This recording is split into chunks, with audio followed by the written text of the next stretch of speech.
வணக்கம். இன்றைக்கி நான் உங்கள்கிட்ட ஷேர் பண்ணுற கண்டென்ட் என்னென்னு பார்த்தீங்கன்னா, பொதுவான விஷயங்கள் தான்.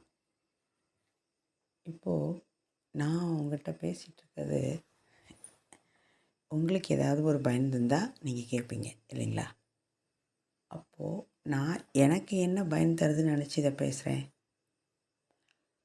இது ஒரு அன்கண்டிஷனல் லெவலில் நமக்கு தெரிஞ்ச விஷயத்த, நம்ம ஆனந்தப்பட்ட விஷயத்த மற்றவங்களும் தெரிஞ்சுக்கணும். நாம் ரொம்ப கஷ்டப்பட்டு ஒரு பாதையை கண்டுபிடிச்சோம். அந்த பாதையில் வர்றதுக்கு ரொம்ப சிரமப்பட்டோம். அதன் மூலம் அதை மாதிரி மக்கள் யாரும் வந்து கஷ்டப்படக்கூடாது. நீங்கள் இந்த மாதிரி ஒரு ஷார்ட்கட் இருக்குது, நான் இதை ரொம்ப சிரமப்பட்டு கண்டுபிடிச்சேன், ஆனால் அந்த வழியில் நீங்கள் வந்துடுங்கன்னு வெளியில் ஒரு சொல்கிற ஒரு அறிவிப்பு தான் இந்த பேச்சு. மற்றபடி இதை எந்த மாதிரி புரிஞ்சுக்கிறாங்களோ அது அவங்கவுங்க கோணம். ஆனால் என் வார்த்தையிலேருந்து வெளிப்படுறது இந்த கோணத்தில் தான். சரி, அப்போது இந்த நிகழ்வு எப்படி நிகழ்கிறது அப்படின்னு பார்த்தா, இந்த உயிர்த்தன்மை, அந்த உயிரோடு இருக்க தன்மை ஒரு முழுமை பெறும்போது, அதோட வட்டத்தை நிறைவு செய்யும்போது, அதோட வெற்றிடத்தை அது கண்டுபிடிக்கும்போது, அதில் உள்ள தூய்மையெல்லாம், அதோட துன்பத்தெல்லாம், அதோட வெயிட்டெல்லாம் கீழே இறக்கும்போது, ஒரு விதமான ஒரு அமைதியும் ஒரு பேரின்ப நிலையும் அந்த உயிர், இந்த உடல், இந்த ஆன்மா உணருது. இது ஒரு விதமான ஆனந்தத்தன்மை உணரும்போது, இதிலிருந்து சில அமைதியான தன்மையும் ஒரு பேரமைதியும் வெளிப்படுது. அந்த வெளிப்படுறது நான் என்னோடய சர்வீஸாக போகுது. அந்த சர்வீஸ் எனக்கு என்ன தெரிஞ்சிச்சோ, எனக்கு என்ன அனுபவம் வந்துச்சோ, நான் எந்த வழியிலேருந்து ஒரு சொல்யூஷன் கண்டுபிடிச்சனோ அது வெளிப்படுது. என்ன மாதிரி யாராவது துன்பப்பட்டாங்கன்னா, என்ன மாதிரி யாராவது வலிச்சாங்கன்னா, அவங்களுக்கு சொல்யூஷன் இல்லாமல் ஒரு தவிச்சு ஒரு கண்ணை கட்டி காட்டில் விட்ட மாதிரி இருக்கும்போது, எனக்கு ஏதாவது வார்த்தைகள் எவ்வளோ ஆனந்தமோ ஏதோ கொடுத்துருக்குமோ, அதே மாதிரி என் மூலம் இந்த வார்த்தைகள் உங்களுக்கு ஆனந்தம் கொடுக்கணும், அன்பை உணர்த்தணும். நீங்கள் எந்த நிலையில் இருந்தாலும் அடுத்த ஒரு ஸ்டெப் எடுத்து வைங்க, பயப்படாதீங்க. நானும் இப்படி தான் பயந்தேன், ஆனால் இப்போ சரியாயிடுச்சு. இப்போ சரியாயிடுச்சு அப்படிங்கிறதுனால எனக்கு எந்த மாற்றமும் இல்லை. எனக்கு 2 கை முளைச்சிடல, 4 கண் வந்துடுறதில்ல. ஆனால் இந்த உலகத்தை என் காலில் நிற்க முடியுது. என்னால் ஒரு குளிர்ந்த பார்வையாக அந்த பூமியை பார்க்க முடியுது. உள்ளுக்குள்ள வெப்பம் இல்லாமல் ஒரு பேரமைதியை உணர முடியுது. இதை உங்கள்கிட்ட கடத்துறதுக்கு இந்த பிரபஞ்சம் என்ன கருவியாக பயன்படுத்துது, அவ்வளோதான். இதில் நான் பேசுகிறதோ இல்லை என் பேச்சை நீங்கள் கேட்குறதோ இது முக்கியம் இல்லை. நான் ஒரு கருவி, நான் ஒரு கடத்தி, அவ்வளோதான். இதில் நீங்களும் சின்ன ஆள் கிடையாது, சமமானவங்க. இங்கே ஒன்று தான் எல்லாமாவும் இருக்குன்னு நம்ம உணர்ந்திருக்கோம்னா, நான் ஃபஸ்ட்டு ஒரு வழியை கண்டுபிடிச்சிட்டேன்னா, என் சகோதரனா, என் அம்மாவா, என் அப்பாவா, என் தம்பியா, எனக்கு அன்பானவரா, ஏன் ஒரு துன்பம் வந்தவனா, இல்லை ஒரு இந்த பூமியில் பிறந்த எதுவா, அது விலங்குகளாக இருக்கட்டும், மரமாக இருக்கட்டும், அதோட துன்பத்தை நம்மக்கிட்ட ஷேர் பண்ணும். ஒரு மலை கூட ஷேர் பண்ணும். என்னை ரொம்ப வெட்டுறாங்க, இந்த மலையை ரொம்ப குடையிறாங்கன்னு கூட நம்ம கடந்து போகும்போது நம்மக்கிட்ட ஷேர் பண்ணும். நம்மளால் அதை நிறுத்த முடியும்னு நினச்சி அதை சொல்லலை. என் பேச்சு கேட்குறதுக்கு ஒருத்தங்க இருக்காங்களே அப்படிங்கிற தன்மை. நான் பேசுகிறதுனால உங்கள் பிரச்சனையை நான் எடுத்துகிட்டு அப்படி கேரண்டி கொடுக்குறேனான்னு இல்லை. இந்த வார்த்தை உங்களுக்குள்ளே போய் ஒரு சனத்தில் மாறிடும். ஒரு எக்ஸாம்பிள் சொல்லணுன்னா, நேற்று நான் தென்காசிக்கு போயிட்டு அந்த ட்ரெயின்லேருந்து இங்கே எங்கள் ஊருக்கு வரும்போது அந்த கம்பார்ட்மெண்ட்டில் 2 பேர் இருந்தாங்க, ஹஸ்பண்ட் ஒய்ஃபு. அவங்க என்கிட்ட பேசிட்டே வரும்போது, எந்த ஊர் இது அப்படின்னு கேட்டுட்டு வந்துட்டு ஸ்டார்ட் பண்ணும்போது, இது அந்த கம்பார்ட்மெண்ட்டில் ஏறுறதுக்கு முன்னாடி என்ன நிகழ்ந்தது, அவங்க கம்பார்ட்மெண்ட்டில் வந்து இவ்வளோ நண்பர்களாக பேசினாங்கிறதுக்கு என்னென்னா, அங்கே ஒரு ஃபாரினர்ஸ் இருந்தாங்க.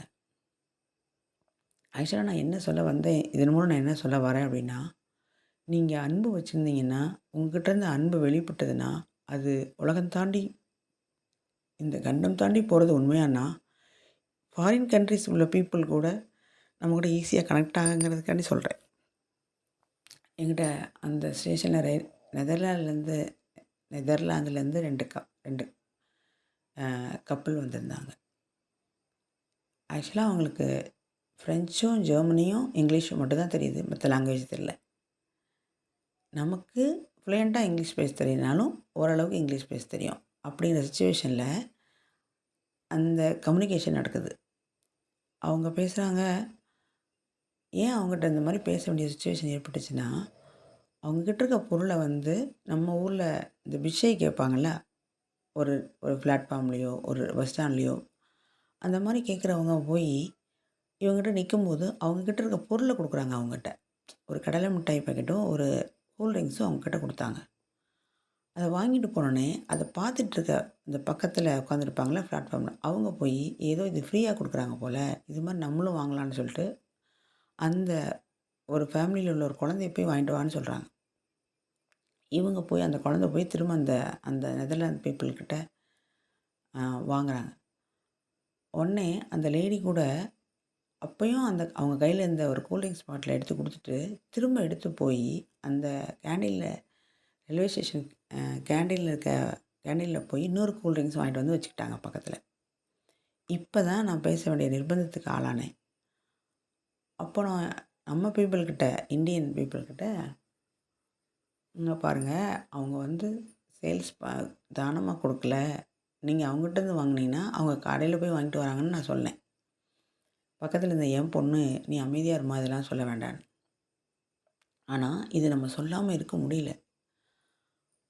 அப்புறம் அவங்கக்கிட்ட பேசும்போது அவங்க கேட்டாங்க, நான் எங்கே போகிறீங்க, எந்த மாதிரி வரீங்க அப்படின்னு கேட்கும்போதெல்லாம், நாங்கள் 3 மந்த்ஸ் இந்தியா விசிட் பண்ண வந்திருக்கோம், எனக்கு பேபி இருக்குது, நாங்கள் விட்டுட்டு நாங்கள் ஹஸ்பண்ட் ஒய்ஃப்லாம் வந்திருக்கோம், நான் ஸ்ரீலங்காலேருந்து அங்கே போய் செட்டில் ஆகிட்டேன், நான் ஒரு அநாதர் ஆசிரமத்திலேருந்து நெதர்லாந்தில் போய் என்னை விட்டாங்க. நெதர்லாந்துலேருந்து இந்த இந்த அவர் கூட ஹஸ்பண்ட் இருக்காங்களா, இவங்கள நான் பார்த்து இவங்கள மேரேஜ் பண்ணிக்கிட்டு இருக்கேன், எனக்கு ஒரு பேபி இருக்குது, கழுகுமலை விசிட் பண்ணிட்டு அப்படி நாங்கள் இங்கே வரோன்னு சொல்லிட்டு ஃபோட்டோஸ் இதெல்லாம் காமிச்சாங்க. ஆக்சுவலாக இந்த கான்வர்சேஷன் வந்து எதுக்கு நடக்குது, ஏன் நடக்குதுன்னு எனக்கு தெரியாது. ஆனால் என்னோடய சோல் அது ஒரு விதமான ஒரு உயர்ந்த தன்மையில் இருக்கும் பட்சத்தில் இது நிகழுதுன்னு தான் சொல்ல முடியுதே ஒழிய, அந்த சோலை ரெகக்னைஸ் பண்ண முடியுது, அதோட மெர்ஜாக முடியுது. அது பதறல, அது வந்து ஒரு மாதிரி ஆகலை, அது ஒத்திசைவு ஆகுது. அப்புறம் அவங்கக்கிட்ட பேசிவிட்டு அவங்க ஃபோட்டோஸ் கொடுத்துட்டு, எங்களை ஒரு செல்ஃபி எடுத்துகிட்டு, அவங்க உடனே இன்ஸ்டாவில் வந்து அந்த ஃபோட்டோவை ஷேர் பண்ணிவிட்டு, அவங்க ஃபேமிலி ஃபோட்டோலாம் காமிச்சிட்டு, அங்கே அவங்க என்னெல்லாம் எடுத்தாங்களோ அதெல்லாம் என்கிட்ட ஷேர் பண்ணிட்டு பேசிட்டு வந்தாங்க. இந்த கான்வர்சேஷன் வந்து ஒரு வித்தியாசமான உணர்வு தந்தது. எதுக்கு இதை சொல்கிறேன் அப்படின்னு கேட்டிங்கன்னா, நீங்கள் எப்போ ஒரு விரிந்த பரந்த தன்மைக்கு ஆகுறீங்களோ, அப்போது இந்த உலகமே உங்கள்கிட்ட கனெக்ட் ஆகிடும்.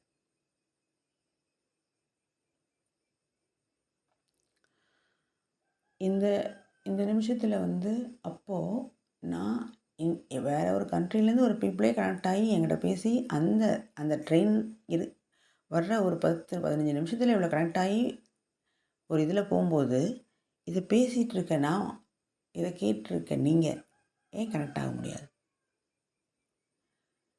ஏதாவது பந்தம் இருக்கணுமா என்ன? அவங்க பேர் சந்திரிகான்னு சொன்னாங்க. அவ்வளோதான் தெரியும். அதுக்கப்புறம் என்ன வேணும்? நான் இதை இப்போ உங்ககிட்ட சொல்கிறேன். ஆனால் அவங்ககிட்ட நான் சொல்வேன்னு கூட தெரியாது. அவங்க பக்கத்தில் ஒரு கம்பார்ட்மெண்ட்டில் ஒரு லேடி இருந்தாங்க. எங்கள் பக்கத்துலேயே. அவங்க அவங்க மேலே வச்ச பாசம். அந்த லேடியும் ஸ்ரீலங்கன். அதனால் அவங்கக்கிட்ட தமிழ், அதாவது இங்கிலீஷ் பேச தெரியல. ஆனாலும் முயற்சி பண்ணுறாங்க. நீங்கள் என்னோடய சிஸ்டர் அப்படின்னு சொல்லிட்டு இவங்ககிட்டருந்து ஃப்ரூட்ஸ் எடுத்து அவங்ககிட்ட கொடுக்குறாங்க. செல்ஃபி எடுக்கும்போது அவங்க ஆல்ரெடி பரதநாட்டியம் கற்றுருக்காங்களாம். இவங்களும் இந்த லேடி பரதநாட்டியம் கற்றுக்கிட்டதுனால இவங்க நேம் லக்ஷ்மின்னு சொல்கிறாங்க. ஸோ இந்த கான்வர்சேஷன் எனக்கு என்ன தோணுச்சுன்னா, இந்த உலகம் ரொம்ப சிறுசாக போகுது. ஒரு விதமான ஒரு அன்பு நிலைக்கு மாறப்போகுது அப்படின்னு என்னால் உணர முடிஞ்சுது. நான் கனெக்டான அந்த இயற்கையோட அந்த அந்த இறைவன் சொல்கிறதோட கனெக்ட் ஆகும்போது, இங்கே இருக்க எல்லாமா கனெக்ட் ஆக முடியுதுங்கிறதுக்கு என்னால் எக்ஸாம்பிளோடு அந்த இறைவன் உணர்த்துறது தான், அந்த பிரபஞ்சம் உணர்த்துறது தான் இந்த செயல்.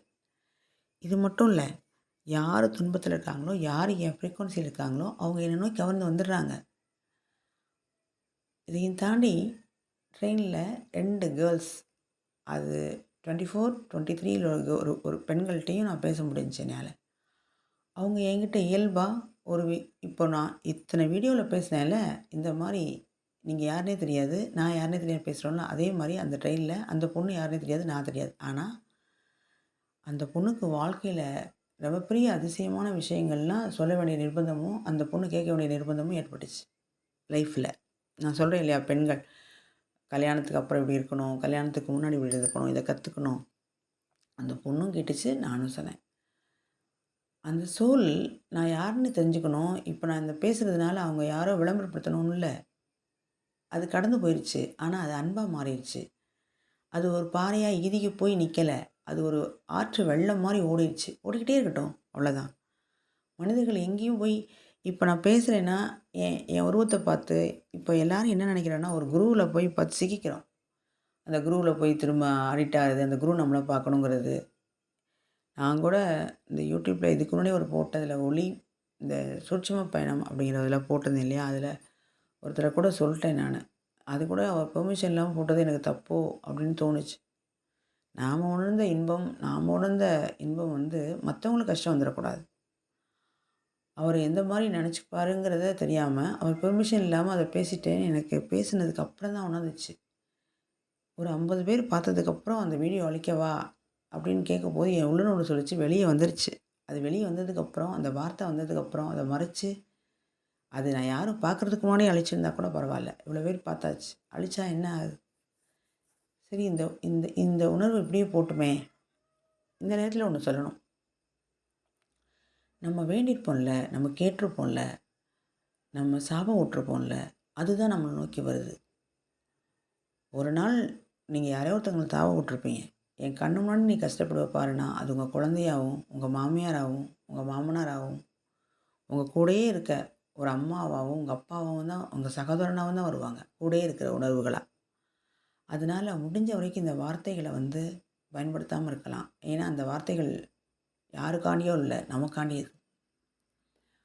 ஒரு கணவன் ஒரு மனைவியை ஹர்ட் பண்ணுறது அவனையே குற்றம் சொல்லிக்கிற மாதிரி.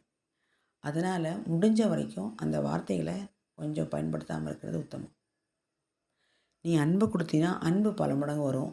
நீ துன்பம் கொடுத்தினா துன்பம் பல மடங்கு வரும். அன்பை கூட நீங்கள் சரி தாங்க முடியலன்னு விட்டுக்கலாம். துன்பத்தை நீங்கள் மாற்றி அமைக்க முடியாது. சூழ்நிலை இல்லாமல் இருந்தீங்கன்னா ரொம்ப கஷ்டம்.